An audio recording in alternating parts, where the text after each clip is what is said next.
Police मुख्यालय बहुउद्देश्य hall भंडारा में शुक्रवार 2 सितंबर को गणेशोत्सव कार्यक्रम में वाद विवाद स्पर्धा का कार्यक्रम आयोजित किया गया था, जिसमें पुलिस अधीक्षक लोहित मतानी ने विद्यार्थियों का मार्गदर्शन किया।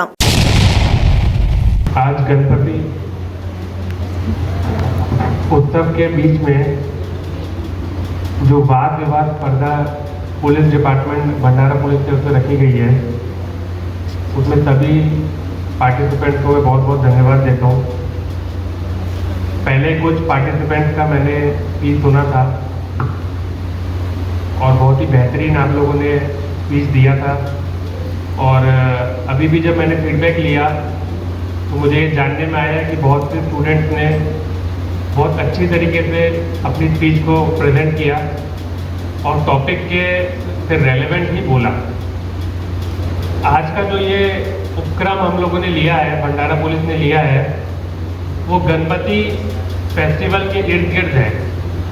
इसका जो बेसिस है मैं आपको बताना चाहता हूँ कि गणपति उत्सव के बीच में जो पुलिस अधिकारी और कर्मचारी रहते हैं, वे अलग अलग प्रकार की ड्यूटीज पे जाते हैं, दूर दूर तक ड्यूटीज पे जाते हैं, जिले में जाते हैं, जिले के बाहर भी जाते हैं। और जो जिस प्रकार से और उनका ड्यूटी का मेन उद्देश्य ये होता है कि जो जनता है, पब्लिक है, वो सही प्रकार से गणपति को सेलिब्रेट कर सके और मना सके, और वो जब सेलिब्रेट कर रहे हो पूरे उत्साह के साथ सेलिब्रेट करें, और सेलिब्रेशन करते समय किसी भी प्रकार का कोई झगड़ा नहीं हो, कोई दो समुदाय के बीच में मारामारी नहीं हो, किसी प्रकार का लॉ एंड ऑर्डर सिचुएशन नहीं क्रिएट हो। तो ये अधिकारी कर्मचारी अपने परिवार को छोड़ के दूसरे समुदाय में, समाज के सभी लोग गणपति उत्सव सही से मना सके, इसलिए अपने परिवार को छोड़ के ये ड्यूटी पे जाते हैं। तो इस समय पर उनके परिवार के लोग उनके अभाव में गणपति उत्सव नहीं मना पाते। तो हमारी ऐसी संकल्पना थी कि पुलिस अधिकारी कर्मचारी के जो परिवार हैं, वे लोग भी गणपति उत्सव सही से मना सकें और उनके लिए भी इस प्रकार की योजना की जाए। इसी उत्सव के बीच में आज हम लोगों ने वाद विवाद स्पर्धा रखी। इसमें कुछ लोग पुलिस के भी बच्चे हैं और बाहर के भी बच्चे आए हैं। इसमें जो आज का टॉपिक हम लोगों ने रखा था वो धर्म और साइंस के ऊपर था। कुछ लोगों ने उसके सपोर्ट में बोला, कुछ लोगों ने उसके अपोज में बोला। मैं 2 मिनट उसके ऊपर बोलना चाहूँगा क्योंकि मैं भी एक साइंस बैकग्राउंड से आता हूँ। ये एल्बर्ट आइंस्टाइन ने इंग्लिश में कोटेशन दिया था कि science without religion is lame and religion without science is blind. उसी का ही मराठी में अनुवाद करके आपको टॉपिक दिया गया था। इसमें एल्बर्ट आइंस्टाइन ये कहना चाहते हैं कि अगर साइंस है और साइंस के जो हम लोग इन्वेंशन करते हैं, डिस्कवरीज करते हैं, डिस्कवरी का मतलब होता है किसी जो चीज़ पहले से नेचर में है उसकी खोज करना। इन्वेंशन का मतलब होता है कोई नई चीज़ बनाना जो पहले से नेचर में अवेलेबल नहीं है। जैसे आयरन और जमीन के अंदर है, तो हम लोग जब आयरन और निकाल रहे हैं तो हम लोग आयरन और की डिस्कवरी कर रहे हैं। लेकिन अगर हमने नया मोबाइल बनाया तो उसको हम लोग इन्वेंशन बोलेंगे। तो एल्बर्ट आइंस्टाइन ये कहना चाहते थे कि हम लोग कोई ऐसी साइंस एंड टेक्नोलॉजी का इन्वेंशन कर रहे हैं, डिस्कवरी कर रहे हैं, और उस डिस्कवरी को करते समय जो वो कर रहा है वो आदमी अगर धार्मिक नहीं है तो वो साइंस एंड टेक्नोलॉजी की जो इन्वेंशन करेगा वो समाज के लिए और प्रकृति के लिए नुकसानदायक होगी। और जब वो कहते हैं कि religion without science is blind, तो वो ये कहना चाहते हैं कि ऐसा धर्म जो साइंटिफिक प्रिंसिपल पे बेस्ड नहीं है वो सुपरस्टिशंस की तरफ जाएगा।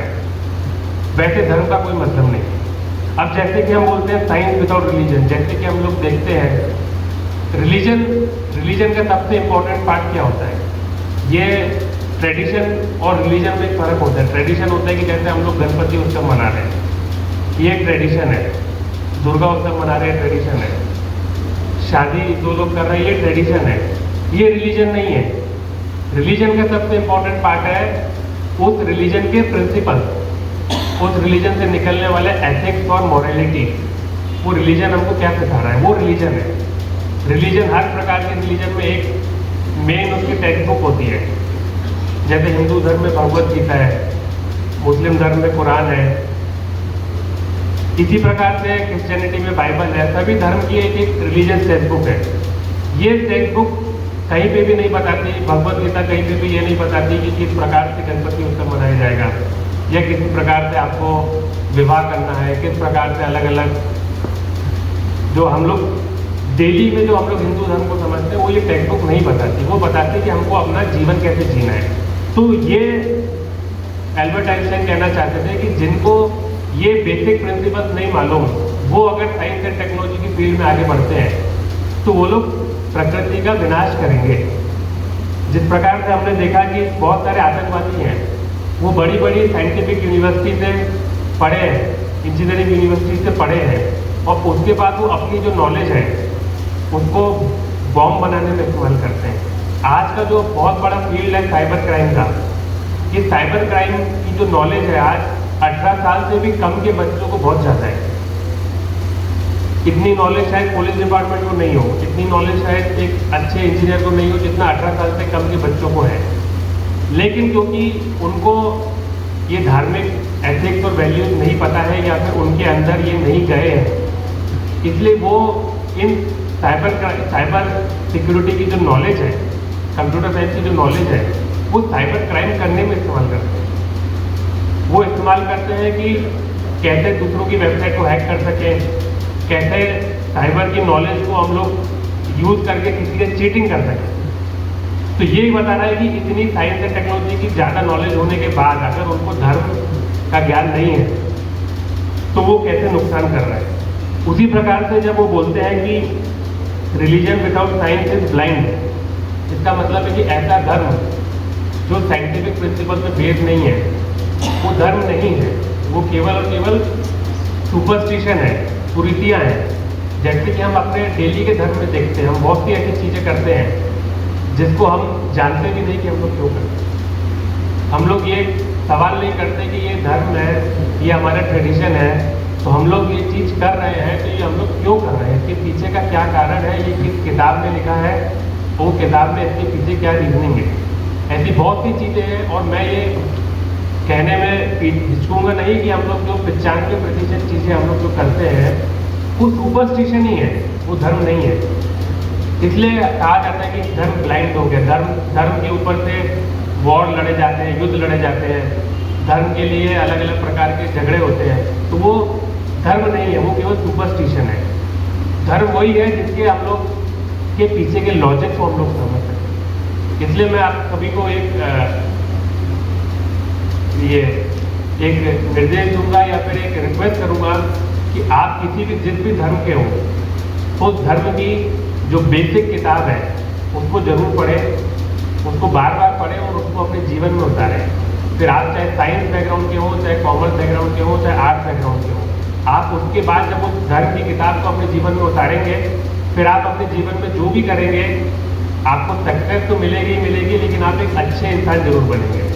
एक अच्छे इंसान बनते हुए आपकी जो नॉलेज होगी, जो आपका साइंस एंड टेक्नोलॉजी की नॉलेज होगी या जिस भी सब्जेक्ट की नॉलेज होगी, आप उस नॉलेज को देश के विकास के लिए और पूरी मानवता के विकास के लिए इस्तेमाल करेंगे, ना कि उसको विनाश करने के लिए इस्तेमाल करेंगे। इसे दोबारा से मैं बोलूँगा, आपकी जो मूल जो किताब है धर्म की उसको आप जरूर पढ़िए। आपकी एज चाहे कम हो चाहे ज़्यादा हो, जितनी जल्दी हो सके उतना जल्दी पढ़िए, और फिर जो आप नॉलेज ले रहे हैं उसको आप एनालाइज कीजिए कि कैसे मैं इसको अपने इस नॉलेज को मैं कैसे इस धर्म की जो किताब है उसके अनुसार इस्तेमाल कर सकता हूँ। आज आप सभी लोग यहाँ पर हमारे बुलाने पर आए, आप सभी को मैं बहुत बहुत धन्यवाद देना चाहता हूँ। जो लोग आज यहाँ पर जिनको फर्स्ट प्राइज, सेकंड प्राइज या कोई भी प्राइज मिलेगा उनको मैं पहले से शुभकामनाएं देता हूँ, लेकिन मैं ये कहना चाहता हूँ कि पार्टिसिपेशन करना ही एक सबसे बड़ा प्राइज है। मैंने अपने जीवन में कभी भी इस प्रकार के वाद विवाद स्पर्धा में पार्टिसिपेट नहीं किया, क्योंकि मुझे लगता था कि मैं स्टेज पे जाके कैसे बोलूँगा। आप लोगों ने एटलीस्ट स्टेज पे आया और बोला, ये आपके लिए बहुत अच्छी शुरुआत है। आगे आप जब बड़े बड़े कॉम्पिटिटिव एग्जामिनेशन देंगे या और भी चीज़ों में जब आप आगे जाना चाहेंगे, तो ये जो कॉन्फिडेंस आपके अंदर है ये आपको बहुत ही फ़ायदा देगा, आपके लिए महत्वपूर्ण रहेगा। मैं चाहूँगा कि जो भी लोग आज यहाँ पर नहीं जीतते हैं वो आगे भी इस उत्साह को बनाए रखें। इसी उत्साह के साथ आप आगे भी अलग अलग कॉम्पिटिशन में पार्टिसिपेट करें, अच्छी किताबें पढ़ें और अच्छा लेख भी लिखें। इसी उत्साह के साथ आप लोग आगे बढ़ें और मैं ये आप सभी को कहना चाहूँगा कि आप लोग बहुत आगे बढ़ें और धर्म और विज्ञान दोनों को साथ में लेके अपने जीवन को व्यतीत करें। धन्यवाद।